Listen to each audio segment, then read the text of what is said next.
Assalamualaikum warahmatullahi wabarakatuh. Selamat datang kembali di pembelajaran matematika. Pada kali ini kita akan membahas tentang kombinasi, ya, masih bagian dari kaidah pencacahan.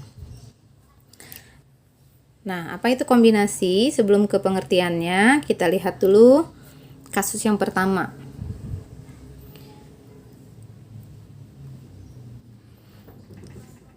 Di sini ada 4 bersaudara, ya. Ada Amir, Budi, Cahya, dan Doni. Dari 4 orang ini diundang 3 orang wakilnya untuk rapat keluarga. Ada berapa cara undangan itu dapat dipenuhi? Maksudnya di sini siapa saja nih 3 orang yang akan datang untuk mewakili rapat keluarga tersebut gitu. Ada berapa kemungkinan 3 orang yang datang tersebut, ya. Kita lihat satu persatu. Misalnya yang datang itu Amir, Budi, dan Cahya, ya. Di sini kita sebutkan inisialnya saja. Kita tuliskan A, B, C. Nah, di sini dipermasalahkan nggak atau dilihat tidak urutannya? Berbedakah jika datangnya urutannya seperti ini? Budi, Amir, Cahya, atau kita singkat dengan BAC? Tidak, ya. Karena di sini yang paling penting hanya 3 orang yang datang untuk mewakili rapat keluarga. Walaupun bagaimanapun posisinya atau datangnya posisinya seperti ini atau seperti yang tadi, misalnya ya, Amir, Budi, Cahya, atau Budi, Amir, Cahya gitu kan, itu tidak dipermasalahkan. Jadi posisinya kita anggap sebagai satu saja, ya. Jadi di sini kita ABC itu sama dengan BAC atau dianggap sebagai satu susunan saja gitu, ya.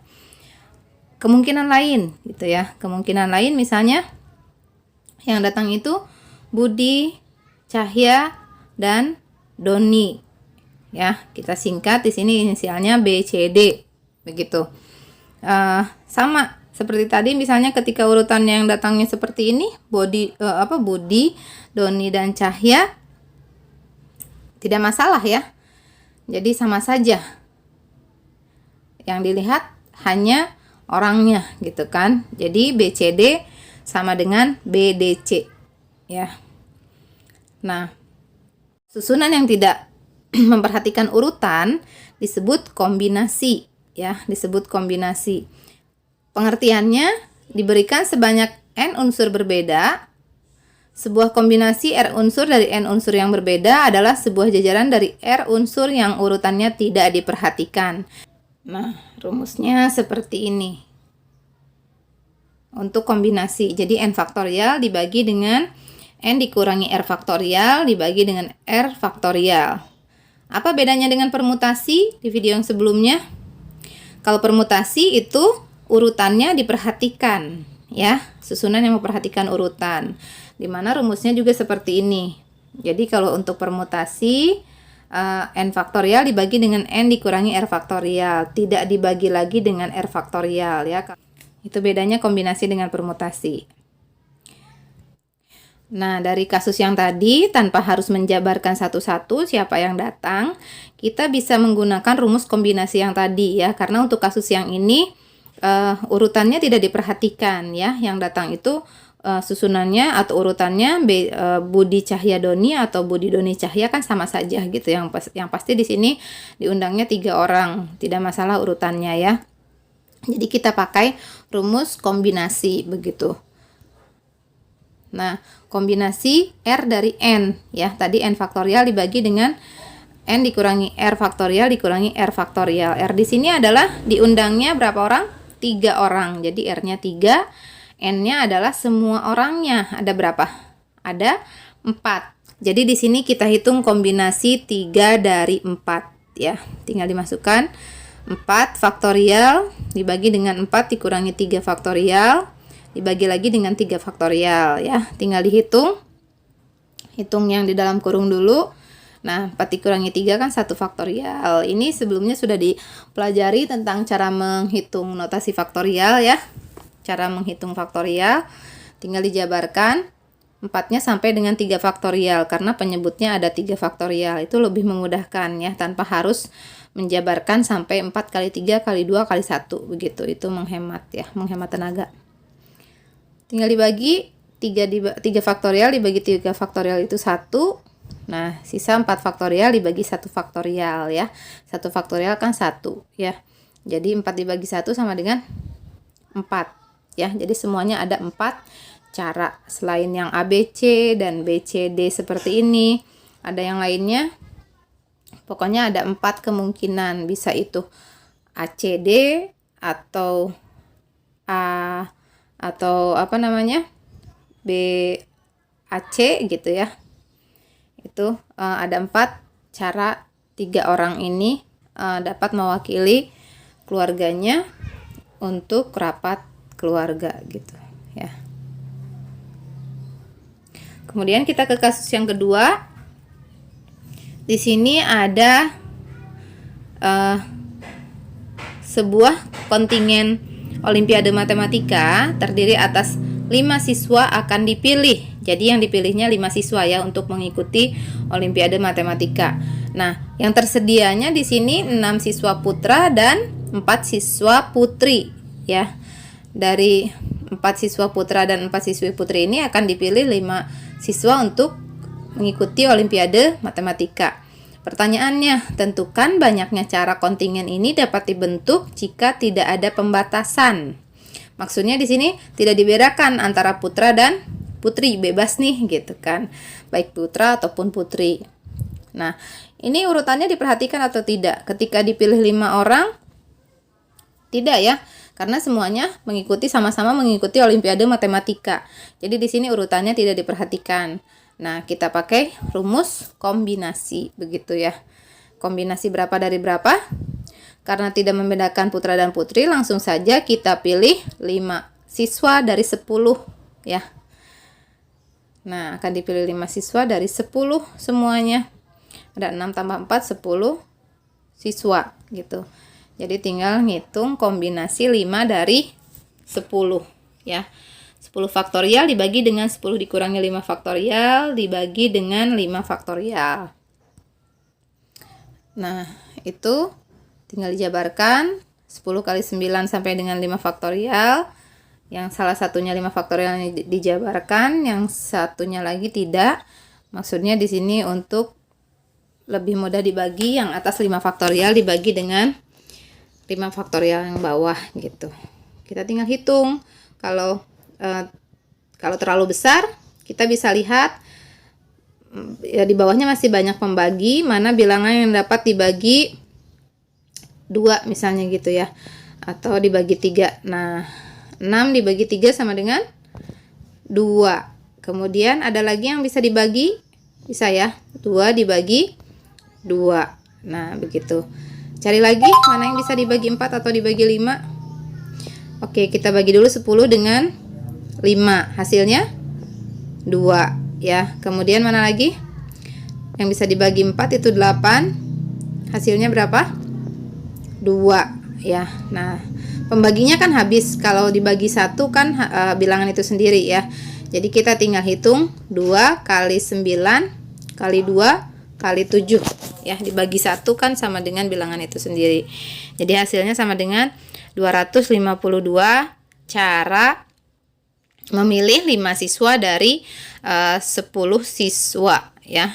Karena di sini tidak ada pembatasan antara putra dan putri begitu ya.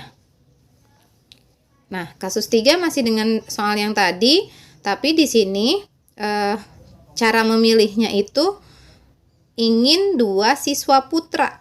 Bagaimana caranya? Misalnya dari 5 itu harus ada 2 siswa putra. Nah, ada ketentuan. Ketika 2 siswa putra berarti sisanya putri. Berapa putri yang akan dipilih? 3 ya, karena dipilihnya itu 5. Nah, 2 putra dan 3 putri. Tinggal kita pilih, tinggal kita hitung kombinasinya. kombinasi 2 dari 6. Ini karena memilih 2 putra, dari seluruhnya putra itu ada berapa? Seluruh putranya ada 6 ya di sini. Kemudian milih lagi apa? 3 putri dari 4 ya. Karena di sini putrinya ada berapa? Nah, ada 4 putri begitu ya. Tinggal dihitung yang sebelah kiri 6 faktorial dibagi dengan 6 dikurangi 2 faktorial dibagi dengan 2 faktorial. Kemudian yang kombinasi 3 dari 4 itu 4 faktorial dibagi dengan 4 dikurangi 3 faktorial dibagi dengan 3 faktorial. Nah, di sini hasilnya kan 6 dikurangi 2 sama dengan 4 ya. Yang kanan juga 4 dikurangi 3 sama dengan 1. Tinggal dihitung 4 kali 6 kali 5 faktorial. Yang kanan dijabarkan sampai 3 faktorial. Tinggal dibagi. 4 faktorial dibagi 4 faktorial. Kemudian yang kanan 3 faktorial dibagi 3 faktorial. Sisanya 6 kali 5 berapa? 30 dibagi 2 sama dengan 15 ya. 15 kali 4 sama dengan berapa? 60 cara ya. Jadi di sini ada 60 cara memilih 5 siswa untuk mengikuti olimpiade dari 10 siswa, tapi ketentuannya 2 siswa putra harus ada gitu ya. Nah, sekarang kasus yang terakhir nih masih dengan pemilihan olimpiade yang tadi ya, pemilihan kontingen untuk mengikuti olimpiade matematika. Di sini masih 5 siswa yang akan dipilih dari 10 siswa atau 6 putra dan 4 putri. Tapi ketentuannya di sini paling sedikit 1 siswa putri. Nah, dari 5 itu inginnya 1 siswa putri minimal gitu. Jadi yang boleh bagaimana? Kalau 2 siswa putri boleh ya. Kalau 3 siswa putri boleh, 4 siswa putri boleh ya. Kalau 5 siswa putri boleh tidak? Semuanya putri. Tidak bisa karena di sini putrinya hanya ada 4 ya. Yang tidak boleh itu kalau semuanya putra ya. Kalau 5-5-nya putra begitu.